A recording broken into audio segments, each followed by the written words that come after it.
Was badly damaged by vandals. Students let down because their beloved football field was severely torn up. They couldn't play there because of what was done. We jumped right on this story, and now they are finally playing their first home game. We've got the story right now. Now, we first learned about the damage when a viewer sent pictures to our reported inbox. And following our coverage of the story came an outpouring of community support to help get that field fixed for the benefit of the children who use it. News 8's Aaron Logan is following the latest developments live from Ansonia. Aaron.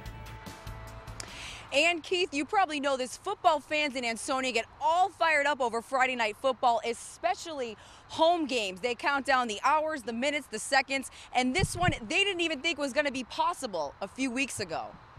It was bad. It was real bad. So I was like, wow. That was senior offensive and defensive starter Hezekiah Duncan's reaction when he saw the football field he'd play his final season at in this condition. And now what did you say, wow again? Yeah, wow, because they did a really good job. Dismissal time couldn't have come faster at Ansonia High School as Duncan and his sister Kayla, a freshman, were pumped for the first home game on a field the entire community banded together to raise thousands of dollars and bring it back to life. Vandals destroyed it in late July. After getting vandalized, you appreciate it more, you know, and it's just like you try to soak it all in now. At the games, it's really, you could feel the Ansonia spirit. Everybody's really excited for it, and we were talking about it a lot during the day. I've been to all the home games last year.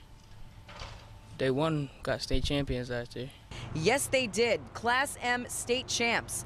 Coach says that's, of course, the goal again, and they'll start by making tonight's game on the new field against Woodland a win. We're playing against a great football team, so that helps add to it. And the kids are excited. They haven't been on the field really since, probably last December when we played a playoff game up there.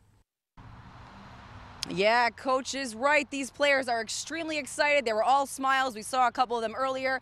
They're practicing right now. The game does not start until 7, and they told me that this scoreboard, they're hoping that that score says maybe 41-7, but they do want to win. They say that this is going to be 2-0 tonight when they leave the field. For now, we're live in Ansonia. Aaron Logan, News 8.